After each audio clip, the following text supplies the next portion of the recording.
Greetings of peace and love.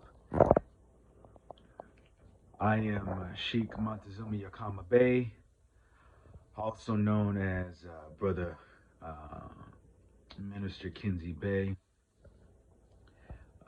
member of the Moorish Science Temple of America, Temple 22, out of Walla Walla, Washington. This evening, I would like to be speaking on the new series of The Mind Before the Chains. This is a small project that I've was able to have the pleasure of working with um, Deshandra Hearns, or Loving Hearns, my beloved cousin, who is founder and co-founder of Black Lives Matter Initiative. I was kind of appointed to the position of kind of being the dot connector in regards to history. And so, hence the topic of discussion being the mind before the chains. Because the minds that we had, our ancestors had, before we were chained physically as well as mentally, is something that we have to be restored back to. Because we often hear many different stories of how great we were, and seldom do we talk about how great we are now in a space that's very holistic and in a position of being conquerors rather being the conquered.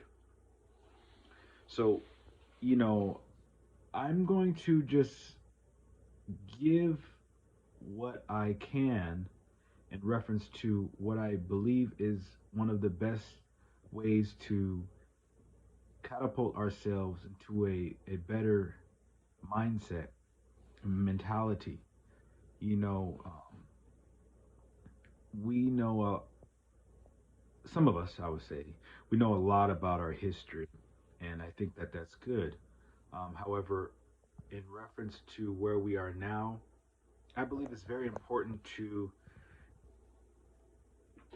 examine why we are in the position we are in, and kind of look at that journey, look at that history as to how we actually fell into the condition that we're in.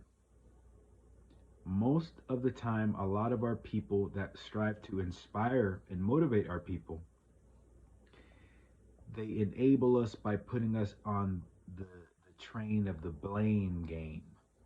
Um, and we know what that is, and if you don't, I will bring you to speed in that regard. And it's talking about the blaming of the so-called white man for our atrocities that we've endured here, and the issues that we find ourselves across the planet Earth. And although the pale skinned nations of Europe, or the European nations, or the European men and women, have made a huge impact in the destruction of our civilization. However, we must never disassociate from the fact that there's a lot of accountability and responsibility that we must embrace and be able to be humble to take in that constructive criticism of the fact that we did bring a lot of these issues on ourselves. And it's not linear in that regard. There's a multitude of different things that have taken place. And it's something that we have to take in consideration. If not, we will not be able to ascend to the next dimension that is amongst us. We will not be able to truly heal if we're not honest with ourselves. One of the things that I will say in reference to the minds before the chains is that a lot of us here in the United States of America, in particular, are descendants of individuals who were victims of slavery and slave traders, and we're also individuals who were slave traders. We are descendant of both of those people.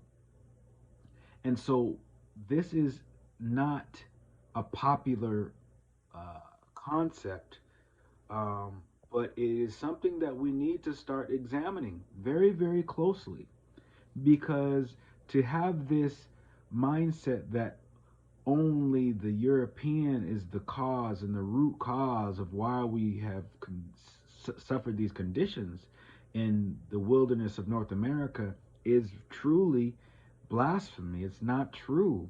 It's not complete. And it's not honest.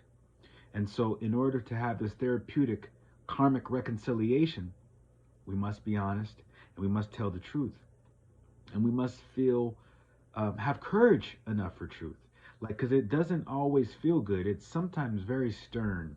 And we must still be capable to embrace the uncomfortable conversations, that may make us not look so great, may not make us look and feel so proud. But we are victims of mistakes. We are products of our ancestors' mistakes as well as their accomplishments. And so this is something that we must take some time and reflect on. So for that, I just want to give that small little intro and get you into the mind of this concept of the mind before the chains. Thank you. May Allah continue to bless you for the good deeds that you sow in the flesh. Peace and love. Honors to his prophet, Nabi Ali. Thank you.